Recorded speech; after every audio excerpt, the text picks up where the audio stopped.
We're ready to get started with an exciting panel discussion on the IAM Entrepreneur, which this year very proudly features all of our own, all successful professionals and entrepreneurs who are all IAM alumni as well. The panel chair and moderator today will be Abhishek, who is currently principal at Centerview Capital Technologies Growth Equity Fund. He is from IIM Ahmedabad, the class of 2003. Abhishek has been a venture capital investor for about 9 years now. He's been focused on software, big data, analytics, and infrastructure investments.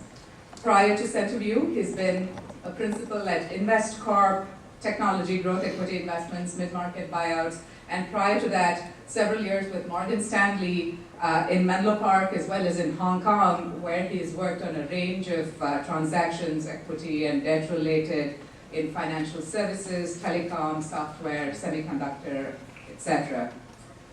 He began his career with with IBM, where he helped build the firm's software technology and knowledge management practice in India. And he has also been, interestingly, an entrepreneur himself, having launched his own startup while he was still pursuing his undergrad studies at the University of Delhi. So he has something to talk about from both sides of the fence. Thank you so much, Abhishek and the panelists, for joining us today. And I will now hand this over to Abhishek. The panel is all yours. Thank you, Lakshmi. Thank you, Lakshmi. Can people hear me? No. Oh, you need to turn it on. Yeah.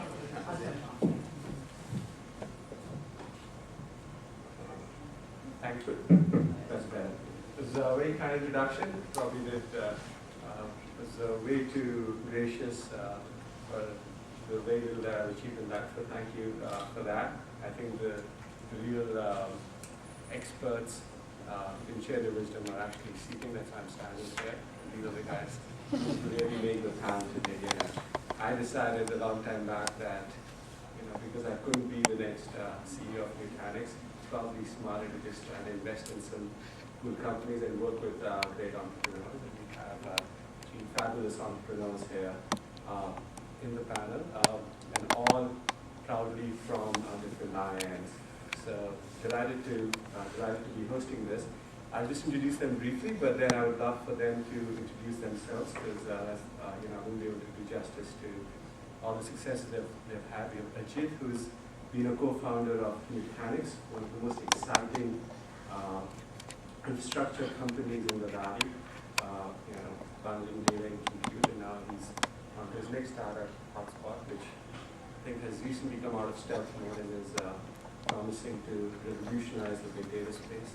Then we have Shekhar, who is bringing cognitive science to the AdTech space, and is coming up with his own interesting startup in the broader AdTech space. And then we have Avanthi, who's been a serial entrepreneur. I was having a conversation with her, and she's been, since she graduated from Lucknow, I think that's all that she's done, just launched a company after another. So with that, I turn it over, and I'll have you guys introduce yourselves. We like to keep this conversational, so I'll spend 25 to 30 minutes just asking them a few questions, and then we'll just open it up to the audience. Sajid? Thank you. My name is Ajeet Singh. Been in the Valley since 2007. I graduated from IIM Calcutta in 1999. Spent a year at PricewaterhouseCoopers doing management consulting. It was too strategic for me. I wanted to really get my hands dirtier. So for the last 14, 15 years, I've been in technology space. First 10 years or so as a product manager, and the last 5 years as an entrepreneur. I'm currently co-founder and CEO at ThoughtSpot, which is a search-based analytics company. We are trying to bring a Google-like experience to the space of data analytics. And before this, I was a co-founder at Nutanix. Prior to that, I worked at a startup called Astra Data Systems, and came to the Valley to join ThoughtSpot before that. That's my background. Thanks for having me here. Thank you. Hi, I'm Shekhar. I'm co-founder and CTO of EngageClick. It's an interesting startup working on machine learning and merger of machine learning and cognitive science. We'll talk more about it. And I think Phil did a really good job on explaining what we do. I'll just top on a little bit on that. I went to IIM Bangalore in 2009, but never got a chance to complete it. So I kind of had a 3-month stint over there and then came by over here. I did a couple of more startups like Urban Gain and Ad Triangle before that, so I have pretty much experience in the digital marketing landscape. I come from the same background what Ajeet comes, a storage background, although I worked in his competitive company, NetApp, for a while. And it's not a pattern that all the people who work in storage comes in big data or analytics, but it's sort of indicative in the sample population what we are seeing here. Happy to be here. We'll make it conversational more and more. Hi, I'm Avanthi from IIM Lucknow, and founded a technology services company. It's a boutique technology consulting firm. It's offering services in India and having offices in India and US. Also founded Akshaya Microfinance Company, serving the population in Rajasthan in India. Then made a foray into green energy by NextBrick. We have taken land for putting up solar power projects under the JNSM scheme. And have mining interests. I have not founded that company, but because it's in the family, I have interest in that. This is actual money, not data mining. This is with shovels and excavators and trucks and what have you. And right now I'm actively looking at taking emerging technologies here in the Bay Area into emerging markets, such as in India and in Africa, to see where that takes us and how to make that work. Thank you, guys. Thank you for the introduction. Let me start by a basic question here. Each of you, and I know Ajeet and Shekhar, you've worked in a corporate life before, becoming entrepreneurs. Avanthi, obviously, serial entrepreneur. What inspired you guys to actually, leave jobs in very well established global companies and actually go down the path? Perhaps we can start with you, Ajeet. You're doing well and you're Can you come close to the mic? What was the catalyst? What was the motivation factor? Why did you decide that entrepreneurship is really what you want to do versus, working wherever you work, earning a good living and having a less intense lifestyle? Yeah, sure. Personally, I've always been excited about doing new things. Before going to IIM Calcutta, I did my undergrad in chemical engineering, and my goal at the time was to come and do a PhD in the US in areas where you could apply chemical engineering to medical science. And I had to stay back in India for family reasons, and just happened to go to IIM Calcutta. But I think the desire to do new things remained, and even in my corporate life, I always was excited about opportunities where I could build something from nothing. I went to a company like Honeywell, which is very traditional, but only because there was an opportunity to build a new product line from scratch. I was given 2 engineers to work with, and we built a new product line that is even sold today globally in Honeywell. So when I came to the Valley in 2007, I was like, I came here to join Oracle, and initially I was a little bit conservative, to be honest. I'm a single income family, and I had a 3-year-old daughter, and I was an H-1B. So much like most immigrants, the thinking was you save some money and you get your green card and maybe you buy a house and then you think about startups. But then in about a year, I figured that I can't be in the Valley and not be doing startups, because who knows, 6-7 years later, I might want to go back to India or go somewhere else. So I wanted to just be part of building things, because people in the Valley are in the business of building from scratch. So I just couldn't be in the Valley and not do startups. Then I joined a company called Astro Data Systems, and from there, me and 2 other people from Astro Data left to start Nutanix. And that was a very successful journey. Curious, while we have you, Ajeet, what then inspired you to leave a really successful startup like Nutanix and then start another company, ThoughtSpot? Because you're one of the co-founders, you were there on day zero. It's for the larger audience, Nutanix will probably be a multi-billion-dollar public company over the next couple of years. So it is one of the most successful startups in the infrastructure space, that's been launched over the last few years. So, walk us through that thinking. Yeah, certainly. So, actually starting Nutanix was probably the most interesting phase of my life because at the time I was still on H1B and still a single income family in California, not very easy. We were having our second kid, so my Nutanix H1B actually arrived the same week that my son arrived, who's now 5. So at Nutanix, my role was running marketing, product management, and operations.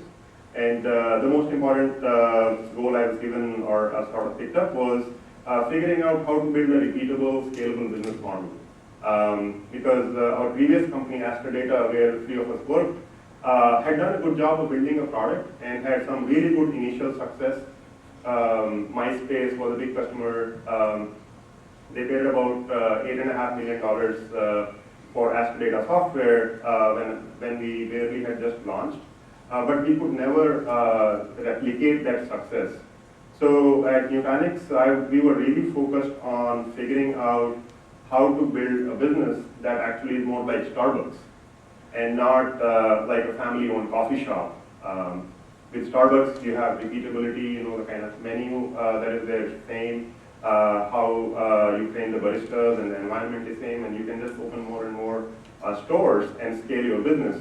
So we did that for about 3 years, and once we had launched the company, we had started selling, we were seeing good success. I wanted to see if I can actually run a full company. And so that's why I talked to the investors and my co-founders, and both the investors, Lightspeed and Khosla Ventures, were kind enough to say we'll support your second company as well. So this is sort of, I would say, the last step in this entrepreneurial journey. I'm not a serial entrepreneur or anything. It just Valley gives you an opportunity. Conversation after 5 years. Sure, I guess I'll be doing something, but given the opportunity at ThoughtSpot, I don't think I'll have a better shot at finding what my limits are. The company is really well placed, and I'm working with an amazing team. And that's what I wanted to see, what my personal limits are, and Barry's been very kind. It gives you opportunities to go explore yourself, and I think that's why I started ThoughtSpot. Shekhar, you made the move again from infrastructure storage to a completely different space, space that we just had a gentleman from Axiom talk about. It's competitive, right? It's supposedly commoditized. Most of the Silicon Valley money's moved away from investing in ad tech, and yet you took the bold step 2 years back and to bring cognitive science into ad tech. So walk us through the same, what your decisions were. And I do think the H1B issue is relevant here because a lot of us come in here with larger companies. I did as well. Okay, so it fully resonates with me. And then, what inspired you and how's the journey at EngageClick been? Sure. Mine was not that intense and interesting as Ajeet was, but I came here and started doing my master's program. The reason I left IIM Bangalore because I think I wasn't prepared enough to take that kind of intensive program like microstrategy, microeconomics, macroeconomics, things like that. It wasn't, appealing enough for me. I wasn't sure what I'm doing here. I was still interested in technology. Definitely wanted to learn business, but not that hard. So kind of wanted to, come up with a program where there were division of science and business together. I found that CMU was offering that, being top-notch in computer science as well as good hands on the business. I got that I participated in that program. Happened to that, the second year of the program was sort of divided into different categories, and one category was entrepreneurship. It was challenging enough to get into that entrepreneurship program, and that kind of kicks in that if it's challenging, let's do it, right? So that's how we started. We kind of put an idea, and the VCs around in the room who will first pick up only the students who actually have a viable business idea to participate in the program. got selected, so was forced to do it. So, just went on the whole entrepreneurship journey. The whole second year was sort of, you don't need to take examination, you don't need to do anything. We really are actually working on your own company, and you're producing artifacts and being evaluated by your professors whether you're on the right track or not. So at the end of the whole program, we participated in Tech Showcase, was basically a showcase to project all the projects in CMU, and there were a lot of people who came out from outside who were examining which project is good or whatnot. We got the first project, another pressure, and we got the first prize in the competition. And then the dean of the program at that point, the whole CMU, Pradeep Khosla, who is also who is currently a chancellor of UCSD, he gave us money to start the company, the third pressure. So, and who doesn't want to take tuition money back, right? So that's how it actually started. That was the whole foundation. And the project which we were doing was nothing to do with AdTech at all. It was really to differentiate between human and non-human users on the internet. And we actually did it in a very interesting way that took us to the advertising or the marketing industry. Met a couple of very early Googlers who were also an advisor, probably the first IT person in Google here, and also the first person who built the Google Ad team in New York. They became our advisor. We started chatting about, and that's how the whole idea became a little bit matured to actually think about investment and do it more in a more larger sort of shape. There was all those concerns of H1B and whatnot, but we kind of worked with a very good attorney and good. I would always encourage everyone to have good attorneys. They can suggest you to. And we were. I was glad to have an attorney who was attorney of Facebook, so kind of they knew what to do. So it was all structured. Moved on from NetApp to just EngageClick in a good transition. We started around May 2012, so it's close to 3 years now.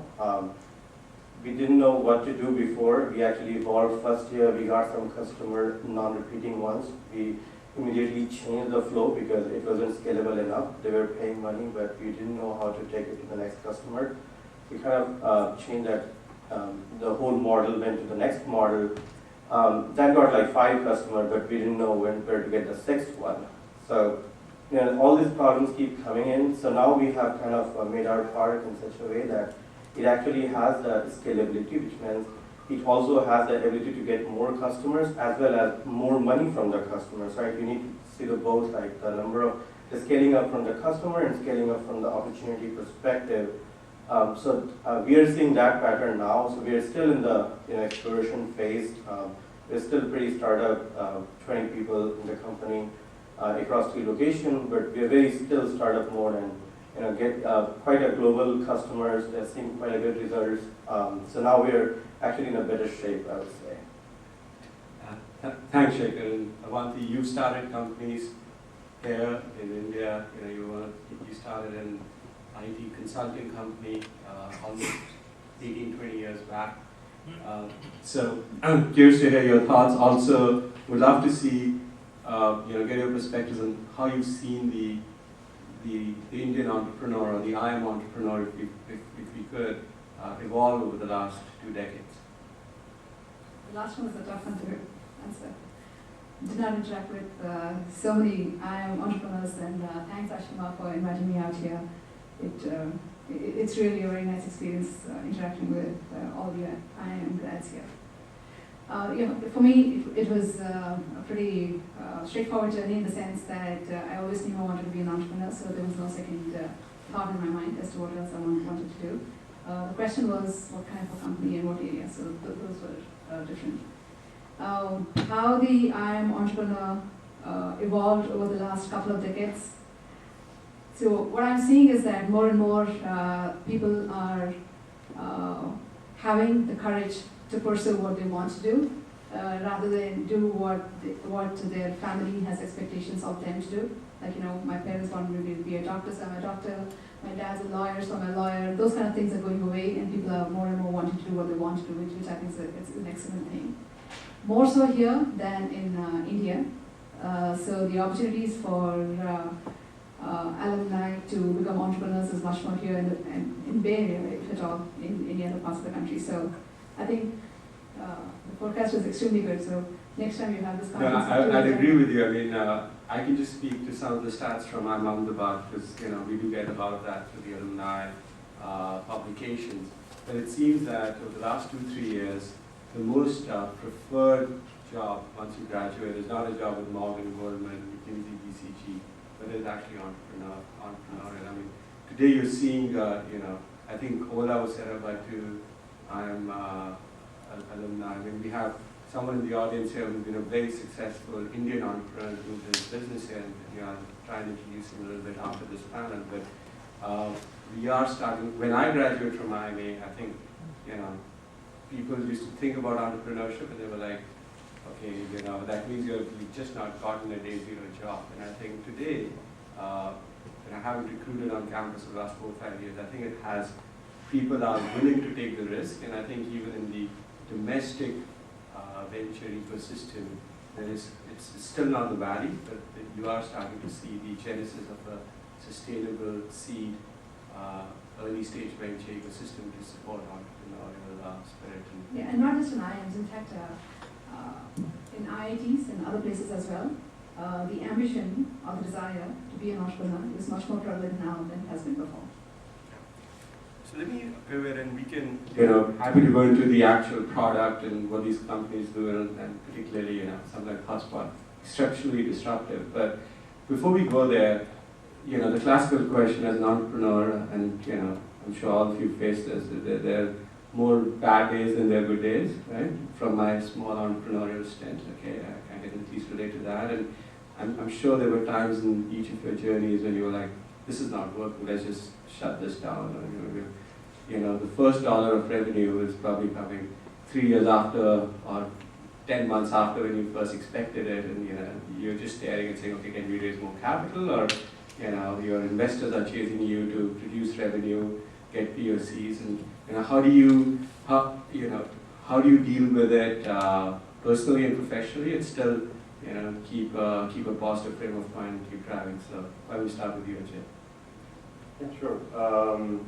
So there are always ups and downs in any journey, more so in an entrepreneurial journey. Personally, for me, the kinds of opportunities I have chased are the ones where typically the market risks are low and execution risks are high. So my dark days have come more from execution,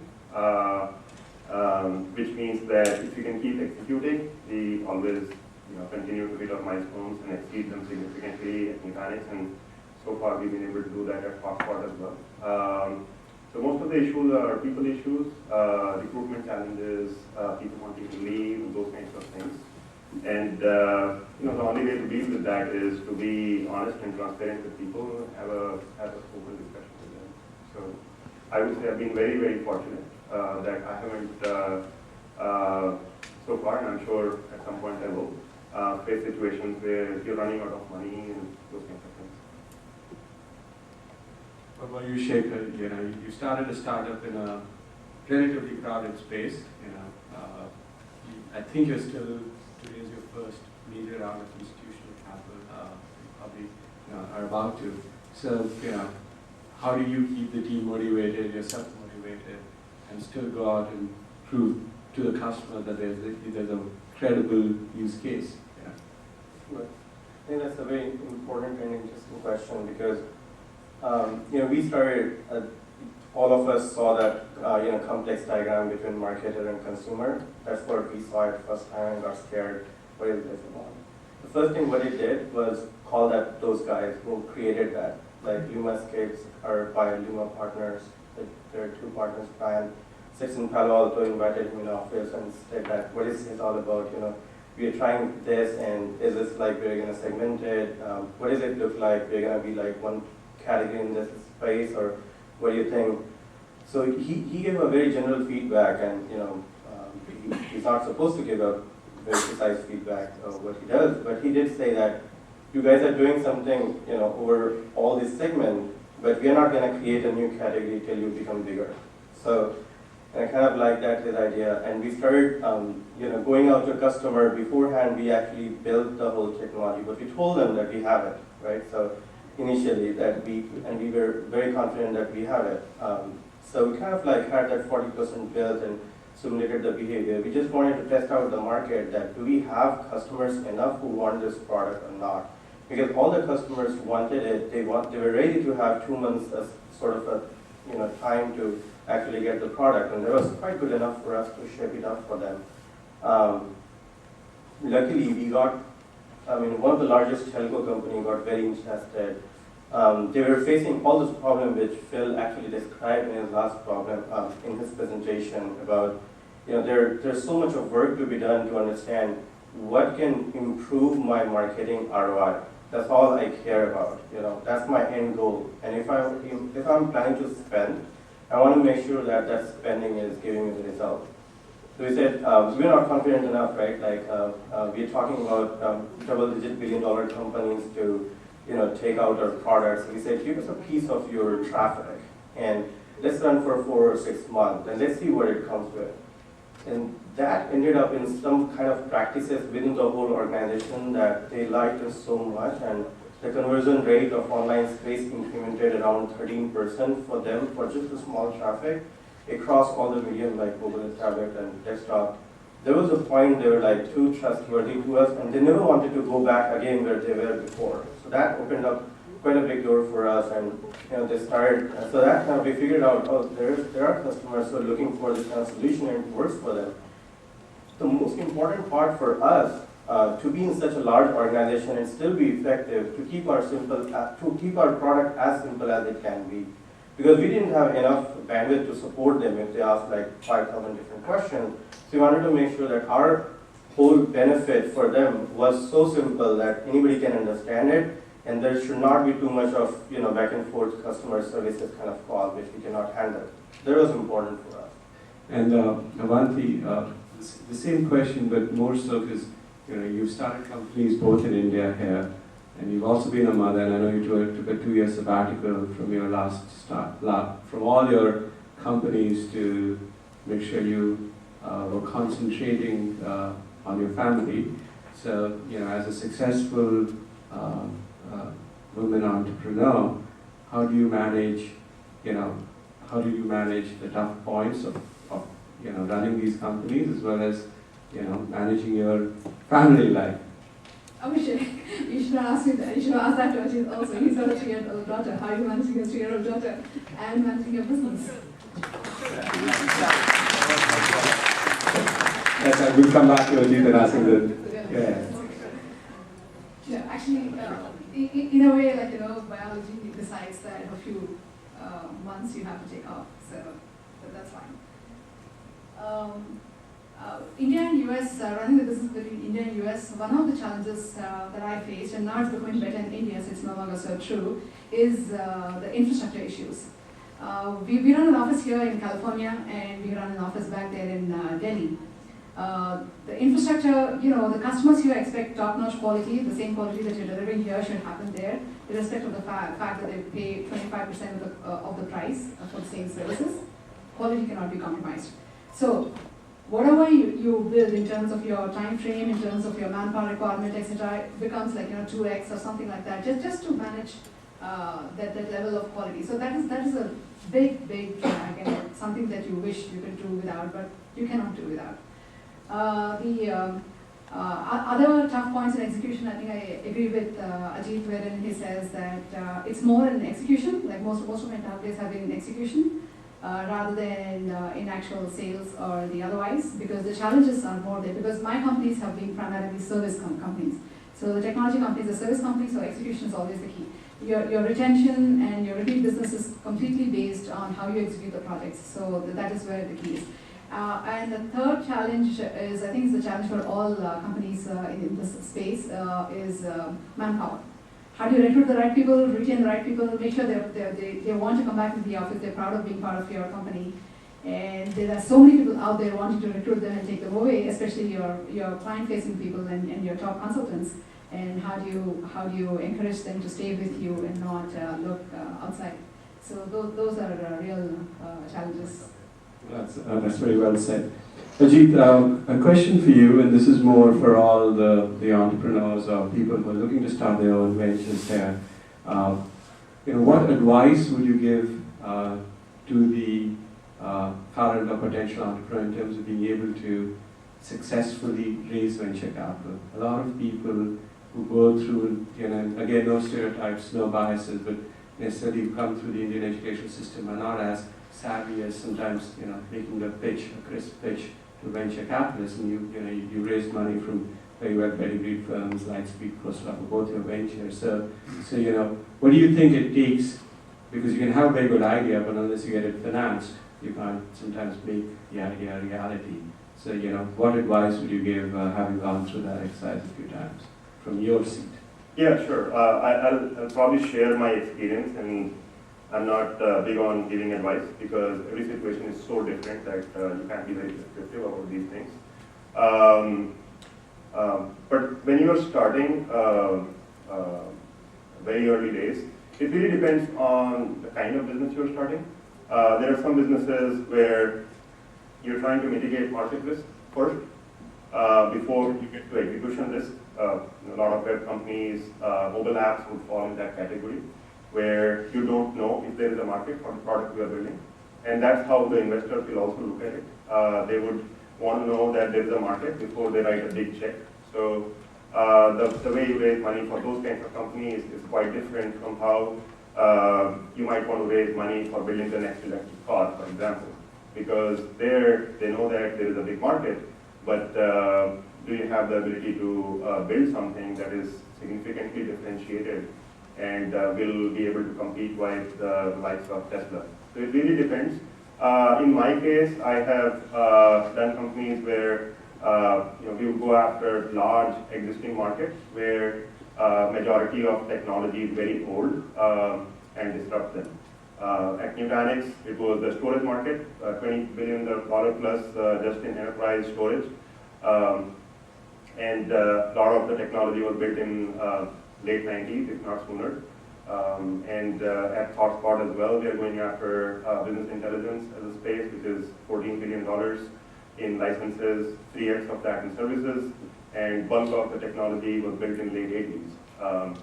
So in these situations, you have, and in both the markets, you have seen maybe 10 or more large independent public companies being built. So these are some of the things that I look at from a market risk point of view. And so the execution risk aspect would be, can you actually, is there a pain point first of all? That's very evident, and everybody appreciates that. And can you build something for solving that specific pain point in a way that it is 10x, 100x better compared to anything else that is available? Only then you'll be able to go and sell in that kind of a market. So when you are going down this path of high execution risk, low market risk kind of situation, the investors in the very early stages would look for nothing more. Team is the most important thing, I would say. Because for an early stage investor who's doing a seed investment or a Series A investment, there's a lot of themes that are there. These days, people are investing in big data and mobile and so on.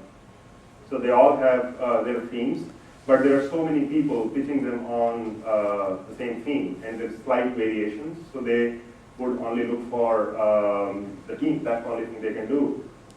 And for people who are from backgrounds like us, business school, you would definitely need to partner up with technical talent that has credibility. Both of my companies, we started with the people that had previously worked at Google and had built meaningful technologies at Google, and that definitely helps being able to raise the initial money. And as you then start growing, you have to obviously keep demonstrating progress to be able to raise more and more money. I think after Series B, coming from time, Series C becomes more of a results-oriented thing. Eventually, it purely becomes numbers-driven, where late-stage investors are going to be very numbers-driven. how big is the market? That's always a very important factor. Large markets with teams that have demonstrated ability to execute are definitely very fundable ideas. So in the interest of time, let me open it up to the audience because we can keep going on and maybe take 5-6 questions from the audience.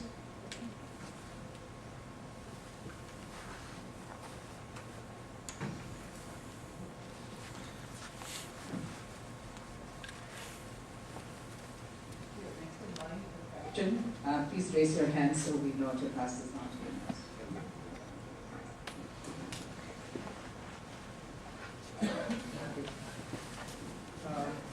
This is Ashok. I'm Calcutta batch 2004. So, Ajeet, just following up from your comment just now. Since we do not really carry the sort of technical, I'm just trying to understand your situation. We don't really carry this sort of technical skill sets, probably in some cases, including me, for the sort of technological company that you started off, right?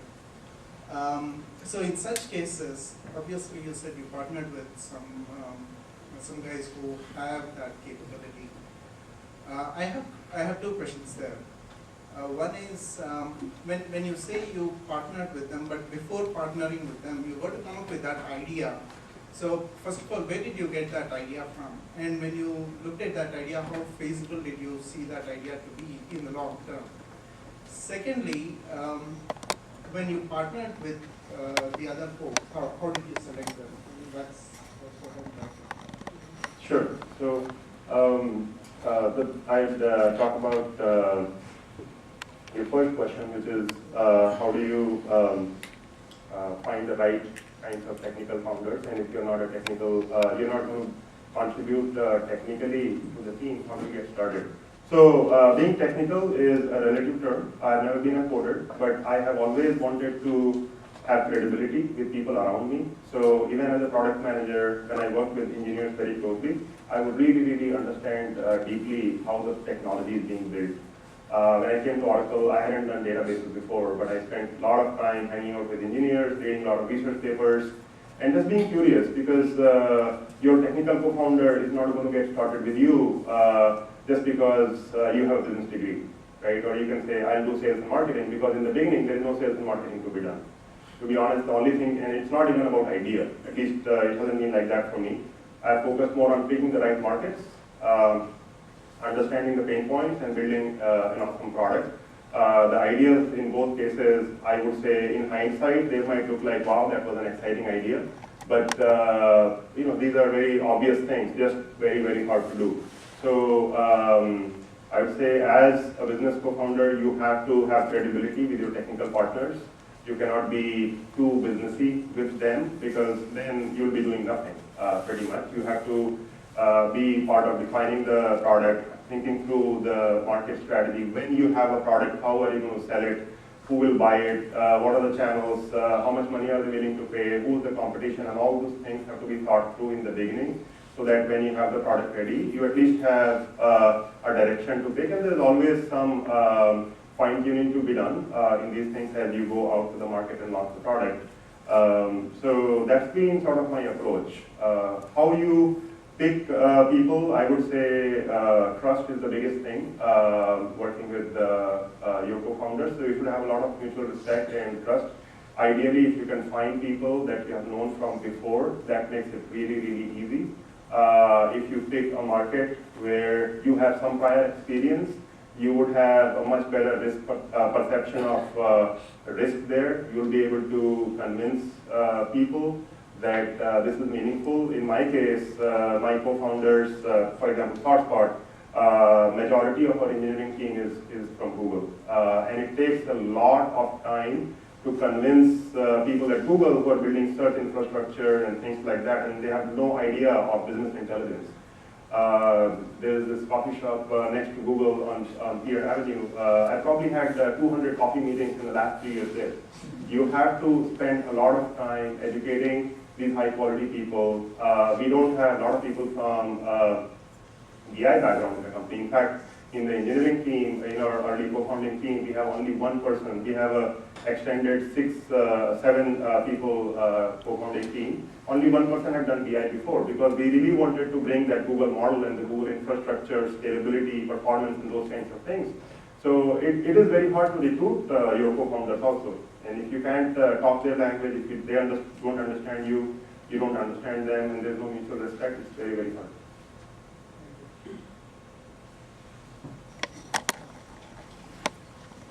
Hi, this question is for Ajeet. I'm Ashish Chastodia, Calcutta.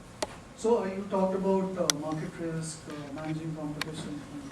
Recently, the news of Informatica buyout, there was a leverage buyout by a Canadian firm. It was in the news. So sort of market is shaking up. Oracle is going after Informatica customers, and I know you talked about staying ahead of the competition, creating a new market segment. So how do you, in your day-to-day operations, and even as you talk to investors or for a new entrepreneur who is actually wanting to start something, seeing a lot of sort of movement in the market very rapidly, how would you advise someone to sort of manage the competition or tackle what's going on in the market and then sort of changing or reshaping your strategy as you move along? Because, of course, Informatica got bought out, and that's just an example. It's also in the BI space. You're also in the BI space. So how do you view those kind of movements on the business side? I can add my thoughts on what I think of. Yeah, why don't you go ahead, actually. Maybe if I could, and I'm sure Ajeet will have a perspective, but where companies like Informatica play, they've reached that stage, and this is just speaking as an investor, because we have the fortune and the pleasure of working with very successful entrepreneurs. I haven't yet worked with Ajeet, but folks like Ajeet, and on the other hand, we see companies like Informatica or Pinnacle, which are at the other end of the spectrum. The thesis behind the Informatica or the Pinnacle buyout is those companies have reached a level of maturity in a certain sense where my personal take, and I think this is a considered view as well within the investment community, it'll be tough to excite public market investors in those stocks, right? I mean, they've become increasingly stable, mature, highly cash flow generative businesses. And if you are to take one of those kind of companies and try and turn those around, and again, the big question is, can you turn those around? You'd rather do that privately. Now, I know Vista as well as Tama extremely well as firms which took those private. But the thesis there is effectively leverage buyout. So you put in a lot of debt and you will, just milk those for cash flow. I mean, in a lot of ways, this is what you're seeing in the enterprise software space. You're starting to see companies which started in the same thing that went on with the mainframe business in the 60s, 70s. Companies that started in the 90s, early 2000s have reached a certain level of maturity where they have become effectively cash flow machines, but are constantly getting disrupted by new BI companies. And till a few years back, we would have said that Tableau, Click, etc. are disrupting. Now there are new players which are trying to disrupt the Tableaus and the Clicks, etc. of the world as well. So that's the answer to that part of the question. I think where companies such as ThoughtSpot, or if you look at the broader BI space, and I asked you which you just invested in, they're actually fundamentally redefining how you analyze data, and I think that's very different from what the Hyperion, Cognos, business objects, Informatica are doing. Sure, thank you. I totally agree with the view on Informatica. I think being in a public market and being able to make fundamental changes to the business is extremely hard because you are judged quarter to quarter. So whether you're trying to milk or you're really trying to change something like Dell is trying to do, it's much better to do in a private situation. I think the real question there was how do you compete in a crowded space, and that really, and how do you compete in general. So it again depends on the kind of business you are. That's why I'm always hesitant to give sort of blanket advice or even share my opinions. But it depends on the market you are in. There are markets like LinkedIn or Facebook or WhatsApp, which are very network effects businesses where you have to really aggressively acquire the network. once you see initial success. If you are looking at more enterprise technologies, the interesting thing about enterprise space is that if you are in market like storage, networking, security, business intelligence, they can support multiple large companies. It's not a winner-take-all kind of market. So you have to understand what specific use case you can solve much better than anybody else, and you have to know the way you are solving it has to be really hard to do, and you have to know that the people you are working with are really world's top 1% in what they do, and that makes it really hard for even an SAP or Oracle or anybody else. Doesn't really matter, you know, because the way those companies operate and the way organizations are structured, they're not compensated to innovate. So that's your advantage, I think. We'll take 2 more questions. Hi, I'm Trisha. I'm Ahmedabad batch of 2012.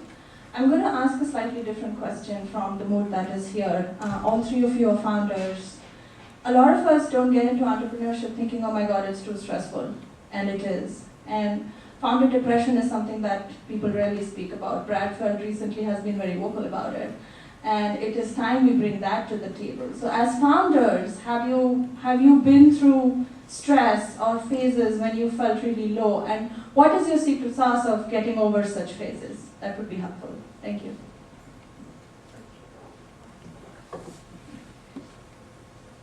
You know, there are times when you can indulge and there are times when you cannot.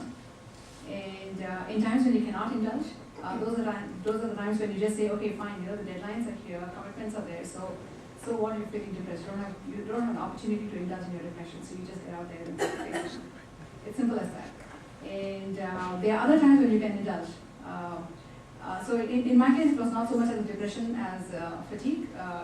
It was more a mental fatigue, obviously not a physical one. So that is what Abhishek was referring to, and I had taken some time off from active business, about 18 months or so I've taken off. And that kind of helps in, but I have taken off after 2 decades. So during those 2 decades, how did you work is a different thing. So that kind of helps in kind of giving perspective to things and then coming back recharged to doing a completely new sort of things. Yeah, I will share my experience, part of it. It does depress when your customers don't like your product, like you build something and they say it sucks, right? So you just like feel low about it. You don't know how to share with the team because you motivated them to build this, you shared the vision and they said, customer said it sucks, right? So you have to really message it well and you have to think about it. But that's kind of like, if you start thinking it as an opportunity to improve your whole team, the early you get those feedback is better for you to improve on. And if you be very transparent with your team, I don't think there's ways to improve the depression. It does come like, you know, there are times like when we sleep pretty small time because we work with 3 different locations of the country and everybody is looking for some advice and, you know, we can't escape from those time.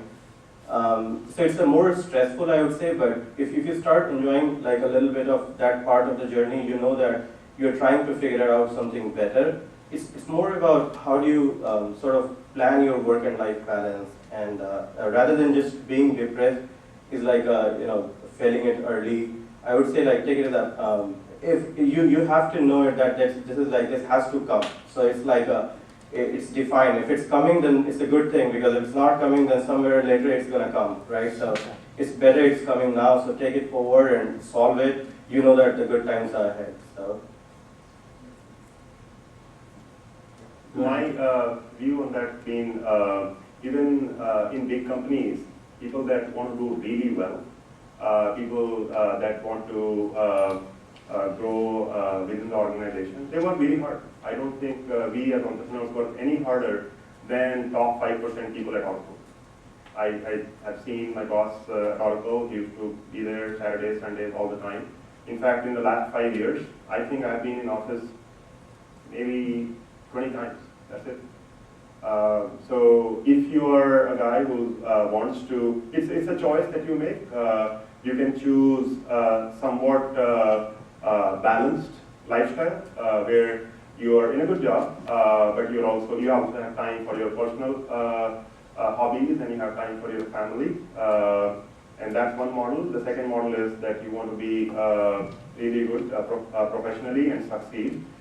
Then it doesn't matter whether you're doing a startup or you're in a big company, you're going to work as hard. And I don't think I worked any harder in startups than I did in big companies, or any harder in a founder role as compared to my first startup where I was an employee. I think just, given I see a lot of entrepreneurs for a living, I would echo that. I think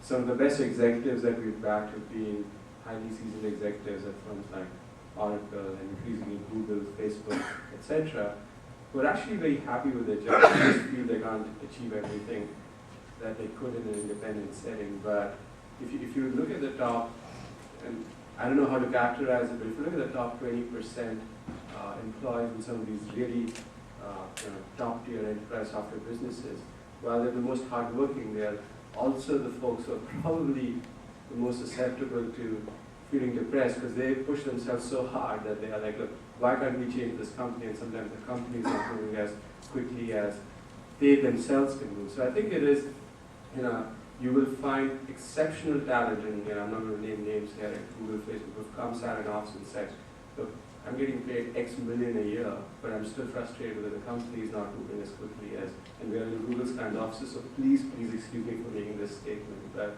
the company is not necessarily moving as fast as we'd like it to move. I think it's a personal choice, and I think it's ultimately what's most self-fulfilling. I do think that if you go down the entrepreneurial path and if you're successful, it's your baby and you just have a lot more pride in it, vis-a-vis, something where you're not one of the first 50 employees. So I think with that we'll take one last question. Thank you. And the questions for all the panelists, but also for you, Abhishek, as a VC. So the lean startup approach, it talks so much about iteration, right? And Shekhar's answer kind of alluded to it too, that your product or service, for the matter, is not going to be right the first time, and you have to go through multiple iterations to get to that. So I'd love to hear your thoughts on how many iterations you have to get to a close to a good product, and VC's perspective on that iteration. And I'd love to start with Avanthi only because we hear so much about product iterations and not so much about service offering iterations. So if that's okay. Before you said the last sentence, I was going to say I think it's more Ajeet's and Shekhar's answer. Question. Don't underestimate services. I mean, you still, I guess, the SLAs and that have increasingly become more and more, strict. It's just that it's a lower beta, lower risk reward kind of an industry. But I think that relative to what it was in the days of Y2K, what we see now, even in the services consulting businesses, is phenomenally different from what it was. Yes, it's getting more and more competitive. How do we get iterative? Okay. We kind of, I think, went with the market and our customers, what they were asking for, and also a question of what we were capable of at the moment. At that particular moment when we defined the service. There were many times where we have overreached in the sense that we have bitten off more than what we could chew, and that worked sometimes very well for us. We got some of our market customers because we had bitten off more than we could chew, and those customers stayed with us year on year. And in some cases, we lost customers because of that, because it was too ambitious and the competition was too strong. So our iterative process continued for a while until I guess it continues to keep continuing, because the marketscape keeps changing and the requirements keep changing, and hence you as a company morph to feed those requirements. So I don't have a single answer to kind of your question. It is iterative. Ajeet, what's your view on that? So you'll probably call me a contrarian, but I've been thinking, it's funny you asked that question. Last couple of days I've been thinking maybe I should write a blog, The Fat Startup. It really depends on, if you ask Elon Musk, he's built SpaceX, he's built Tesla, and the notion of iteration completely changes there. So it really depends on the risk profile of the startup you're trying to build. If it is in that high market risk, low execution risk in the beginning space. Then you have to, if you're building an app or if you're building a consumer app, typically you want to do a little bit, test it out with consumers, and then iterate from there. Sometimes companies do pivots and so on. If you know that there is a large market and if you have a sense for what people are using today, there is an established buying process, there is established pricing and so on. It becomes, there is still, I would say, fine tuning. I would not call it major iterations or 90-degree pivots and things like that. So it really depends on what kind of company you're talking about. Yeah, I mean, my 2 cents, I agree with the comments made. I think what we look for when we back talent is, if people, product iteration is a natural part of evolution of a classical enterprise business. But what I like in my executives is if they fail and fail quickly, i.e., if something's not working, give it 3-6 months or whatever and move on.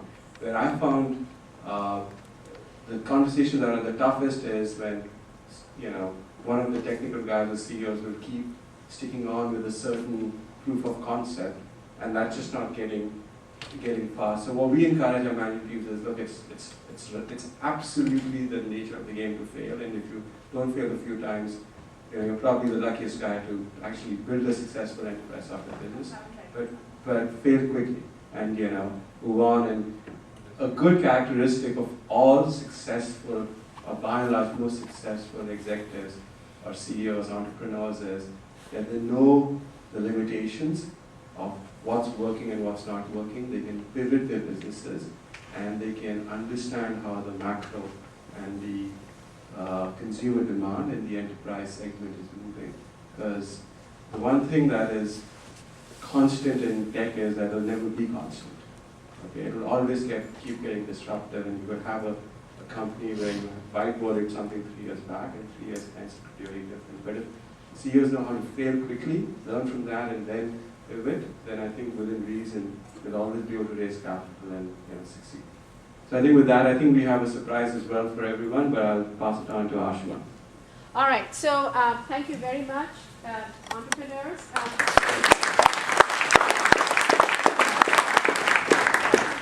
So like I said, this is the first time we've had an all IIM entrepreneur panel, and we really chose this panel because you have a mix of someone who's experienced for a long time in the product area, someone who's very experienced in the service area, and someone who's kind of up and coming.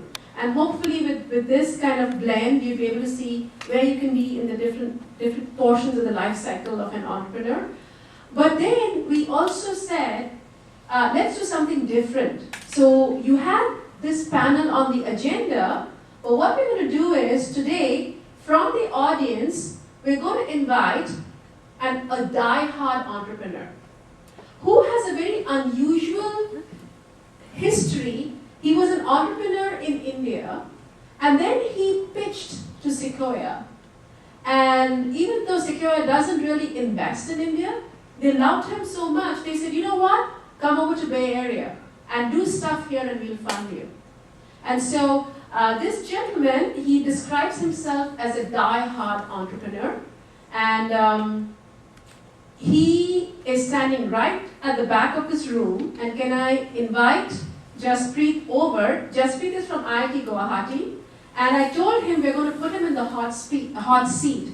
So all you entrepreneurs remain here, and everyone in the audience, be there and fire questions to him. Jaspreet, let's give him a big hand, guys. So we want you to be in the hot seat, but before you do that, since even I don't know too much about you, and I'm trusting Abhishek that when he says that you really blew Sequoia right out and they said just leave everything in India and come here. So tell us about yourself, and then what I would think is, if it works for everyone, fire questions to Jaspreet, all of you and all of you and all of us. And this is not going to be a shy crowd, I hope. We're all kind of IIM alumni. Are you game for that? Sure. Let me just add a couple of things there, if I may. And part of the reason I thought it would be interesting to have speak today is the genesis of the Indian entrepreneur, and I've invested in India, I've invested here, obviously, I'm from India, but 90% of the companies that you see, you've seen historically, that have been spawned or grown in India have been services companies, right? That's been the genesis of all tech in India. The HP to the, it's only in the recent past that we've actually started seeing good product companies, true enterprise class software or product companies come out of India. And what I've got to know this piece really well over the last several months now. And his company is a phenomenal runaway success. I'm not at liberty to share any of the metrics, but he's doing unbelievably well. I think what is quite incredible about what he's achieved is started a company in Pune, bootstrapped it, and then pivoted the whole business, moved the entire management team to the Bay Area, and today is selling to a global base. I think, and what has impressed me the most is it's easy to start. Nothing is easy, but as an entrepreneur, it's easier to start a startup in the Silicon Valley because, the ecosystem here is just so rich. You can get the right data scientists, the right talent, and the right access to capital. We're doing that, bootstrapping it, and then moving it here. So this is the classical Indian product entrepreneur, and I'm hopeful that we'll have several more in the next decade.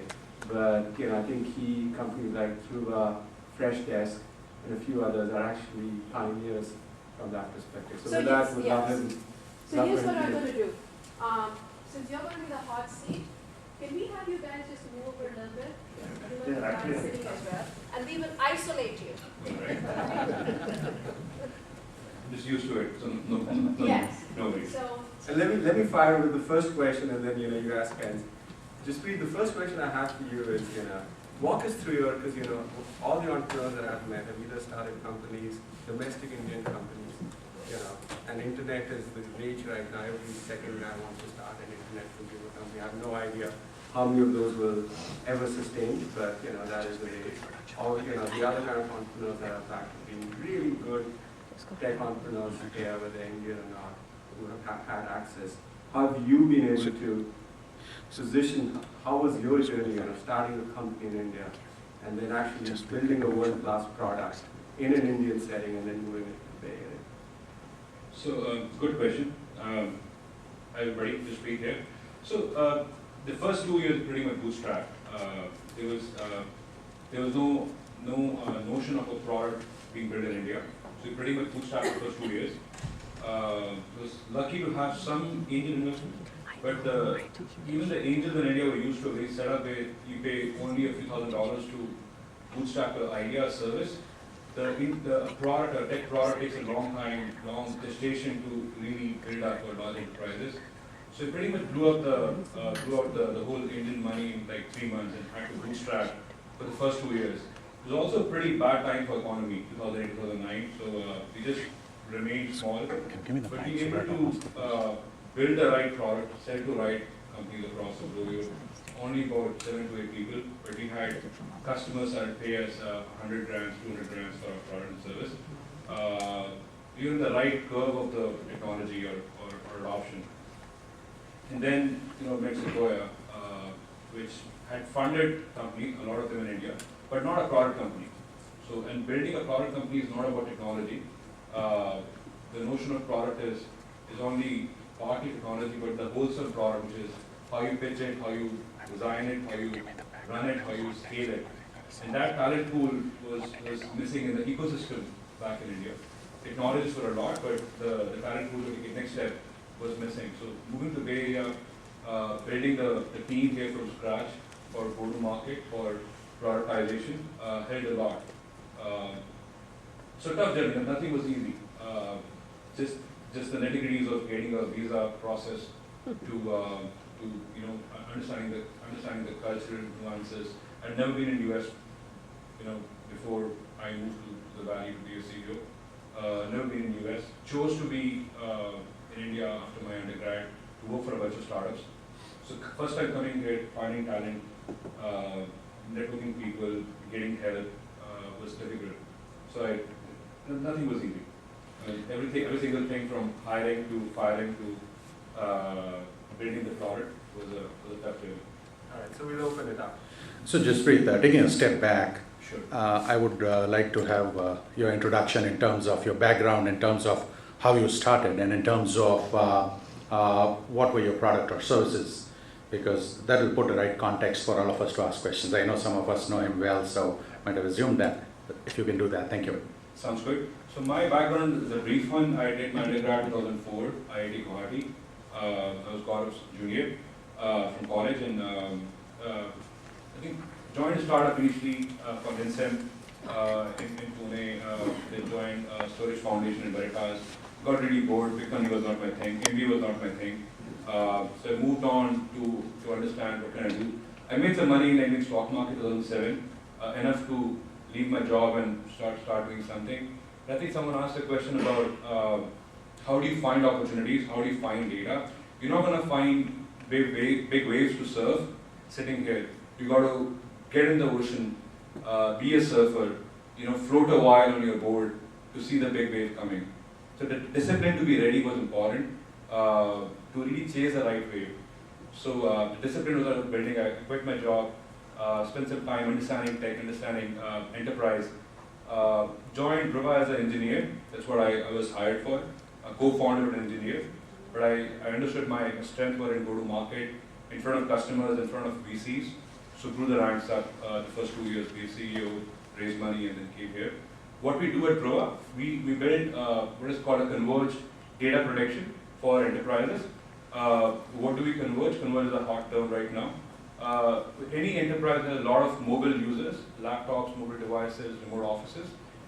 They buy a lot of point solutions for data protection, for governance, for visibility, for compliance, e-discovery. We converge those workloads of governance and availability into a single solution. So they one shot have access to all the data for any data loss, data leakage, availability needs, or even compliance and e-governance needs. So who would buy this? Very large security conscious companies. Pfizer as a customer, entire of NASA is, half of US Army is. So we have large customers very sensitive to compliance and data living on endpoints. All three of them, PwC, KPMG, Deloitte are customers. So. All right. So what I'm going to do is, let's open it up to questions. What I was going to do is, I was going to intervene, but I want to kind of compare and contrast, right? So, how many people are there in your company? Close to what, 360? 360, you still call it a startup? I mean, startup I think Google calls it startup, right? So it's a phase of mind, right? So it's a mindset. You want to be a startup even though you get public and otherwise. Okay. How many people are there in your company? That's okay. 100. Oh, I'm sorry. You didn't invite. No, I don't need 100. So Avanthi is 100. How about you, Shekhar? Avanthi says 100 is smaller. Mine is 20. 20. Okay, and Ajeet, in your current ThoughtSpot? Yeah, ThoughtSpot is about 70 people. 70. So guys, you can see in the audience, you can see the whole spectrum of what defines a kind of startup. And then Abhishek, in your role as facilitating funding, do you ever think of number of people as an indicator to whether it's early stage, mid stage, or is that even a metric? Sure. I mean, there are always metrics. I think, as Jaspreet said, and I'm sure Ajeet would probably agree, Nutanix still believes in, I mean, it's a very successful. How many people are there in Nutanix? About 1,000 people. 1,000 today, and it's still, calls itself a nimble startup. So, it's not public, and it probably will go pretty soon. But yes, absolutely. When you're talking about the classical startup, and I'm sure all 4 entrepreneurs here have been through that. It's the when he started it was like what, 3 guys and a barista. Ajeet, when you started, that's what the barista. Yeah, our first office was Starbucks, literally. Starbucks, right. And then we had an office in Sunnyvale, which was $450 a month. Yeah, so that is the classical. I think they're just at different stages today. I think where Shekhar is and where Ajeet is, they've evolved from just the classical garage culture. And I think what Jaspreet gets the benefit of, and Jaspreet don't want to correct me if I'm wrong, is still the labor arbitrage between US and India, because you are able to hire more people in India today in a certain sense. That's actually wrong. So, we don't hire in India for any cost reason. That's a, once start saying back office, front office. It's misnomer No, about actually, it. I would second that. I was talking to my co-founder. It doesn't matter at all. In product companies, typically you want to remain small. You don't want to go large because I think someone said people scaling does cause issues. We're in a state of business right now where you have to build, for example, you have to build a lot of support for a lot of platforms from iOS to Android to Mac to PC. And it gets engineering heavy to build those many support metrics around network types and stuff. So our business does get engineering heavy. Otherwise, at some point in time, we are growing probably faster in US than India base, and we build a good ethic that don't hire for cost reasons. Hire where you find the best talent, and the best talent will take care of itself. So that's pretty insightful. The shift. It's not really a cost commodity kind of space. It's really the skill set, right? So I'm going to pause there for a minute, and I'm reaching out to the entrepreneurs in the audience, right? Do you have something that you want to share very briefly in terms of where you are in your stage of your entrepreneurial venture? Or do you have any questions for our entrepreneurs here? I would prefer if you are entrepreneurs to share a piece of your endeavor and then kind of share the questions with the panelists here. Yes.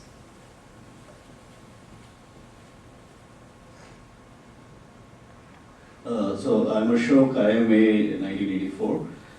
So to Jaspreet, the question is, you probably came up with an enterprise product, and the idea originated there in India with you, yourself and team of founders. And the fact that you had to move to the US with your team, inspired by or motivated by your investors, does it suggest that the investors and you felt that the market that you were trying to address was more mature and amenable to the product that you had conceptualized, but to take it to the next level, you had to be close to the market here. And in contrast, if you take a company like Redbus or Flipkart, which are also India-based startups, they stay there and they flourish there because their market is proximate to where they are. So is that a kind of a right assessment? It's a fair one. It's a market and a talent pool. Market because predominantly it's into US companies, and talent pool because the kind of talent pool you need to scale a right startup, right, getting Ajeet out. They were in Astro Data, they've seen that curve, what works, what doesn't work. So access talent pool which have seen things work or not work, just the basic thumb rules, help you evolve faster. On marketing and sales, we go to market, we have to iterate a lot faster, really helps. So we built our sales, marketing, product management talent pool here. We kept majority of our engineering talent pool in India, because that's a great talent pool and we don't want to touch it. So it's market and talent pool. Hi, hello. I'm Manu Korean. I'm Bangalore area. I'm so happy to hear your story because I can tell you when I was in IIM, there wasn't even a micromillimeter of entrepreneurship in my mind because that was not part of our experience. So, I hope there's a lot more of that in India. So I would also say that it's never too late to do entrepreneurship because I can tell you I've never been as happy doing what I'm doing compared to all the other jobs I did. So I would really encourage anybody to jump in. I know it's really tough. Now, right now I'm feeling, why am I writing this title? I could be doing something else. But it's also very rewarding. Thank you. So I would say at that point that coming to the Valley, I've seen Bay Area as a Hollywood for geeks. It's not. It's actually very, very difficult to run a startup. There's a lot of glamour around it, a lot of good visibility around it. It's a constant struggle to build something big, and there's a lot of stress. And mind you, stress is great. It's phenomenal. Depression is bad, right? And stress keeps you alive, keeps you growing. So some part of me say that stress is just absolutely essential to grow and grow up a good venture. But it's tough. The timing is right. Timing got to choose right. So given the stage of life you are, given the stage of career you are, you got to time it right. It could definitely destroy next 5-6 years of your life as well. Nothing fun about it. Yeah, just in terms of timing, I think there have been a bunch of studies that have tried to create some frameworks and be able to predict what kind of startups would be most successful. I think there is a study that shows that the most successful entrepreneurs are people with families and kids, and they would start the companies between 35 to 45 years of age. That's sort of statistically high density of successful entrepreneurs. So, there's various ways to succeed, and it's never too late. I highly encourage everybody who has the slightest itch to either work at a startup or go start a company, because you don't want to be 70 years old and think that I lived in the valley for 20 years and I saw all these kids talking about great successes they had, and I could have been better than them. No, I agree. And if you look at outside of the consumer internet space, and which we don't invest in anyways, or have invested in the past, but as a firm, this firm we don't.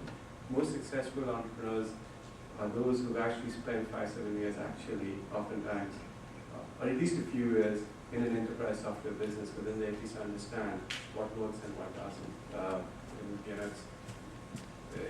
It's never late, but at that age spectrum, I would say it's probably 30 to 45, where I see most of my really good, and we are more mid to late stage investors, entrepreneur and talent, because people are a little bit more thoughtful. I think it's a great time in India, to the point being raised about Flipkart and Redbus, to be in the consumer internet space. But my personal take is, if you look at the space 5 years from now, a lot of those companies may be parts of larger companies that will not exist, because you just can't have so many.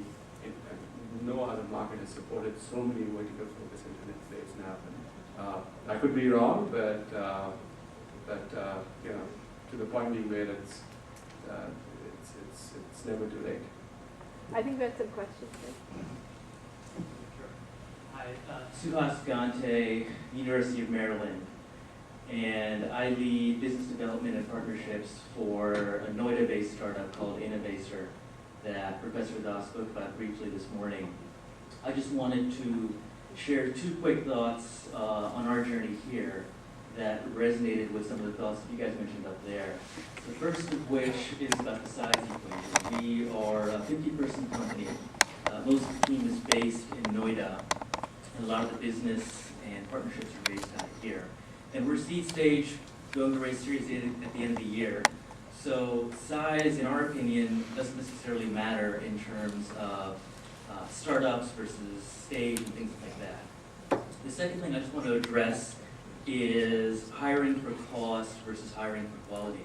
We've been in business for about 2.5 years, and the talent we've seen coming out of IIT and IIM, the top 1 or 5% is just as good, if not better, than the talent we've seen coming out of schools that we've hired from in America and Europe and elsewhere. So I just want to echo those thoughts, and thank you so much. Thank you.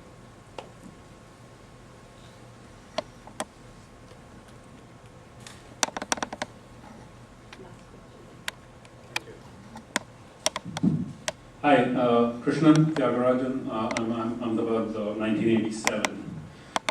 So I'm part of a big data startup, which is just starting its 5th year. And our journey is kind of similar to yours, in the sense that this is a company that started in India providing insights, and has done very well in India and Southeast Asia. And about a year back, this company is called DataWeave, and we wanted to grow in the US.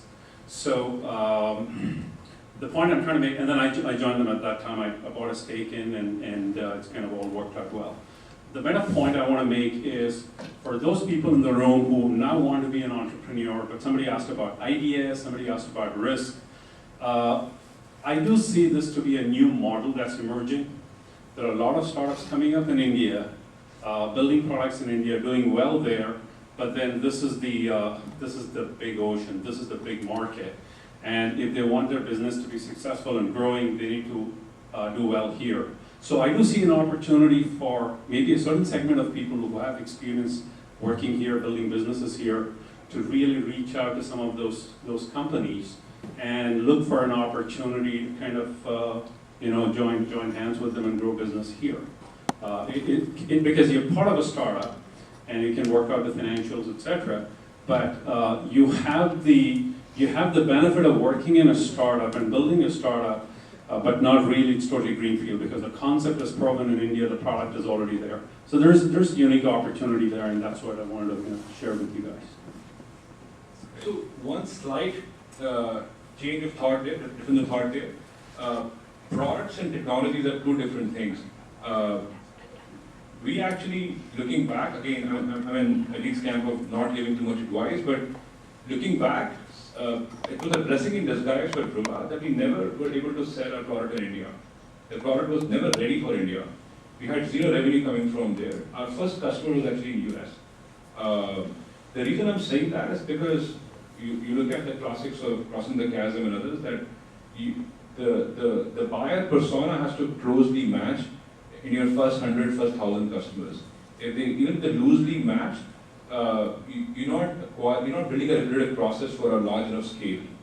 So if the initial customer and the geography of your customers really matter, this is a big reason why Yelp could never go to Europe, right? The typical horizontal models are very tough to build. Even today, our sales in India are less than 5%. Our sales in Asia are less than 8%. Our sales beyond US are less than 15%. I'm not saying it's a perfect example. What I'm trying to say is that it's very different to do an Israeli-US model that you focus on a particular market, where talent pool is distributed, and a completely different model where you're bringing in working idea in a region and want to bring it to US. They're two different business models. And I'm of a camp that you got to choose your early customers in a very tight market and iterate on that. I agree. I think we'll take one more question. I think one thing that we haven't touched on is for all the entrepreneurs, because I think everyone gets part of the motivation to be an entrepreneur is to be successful, potentially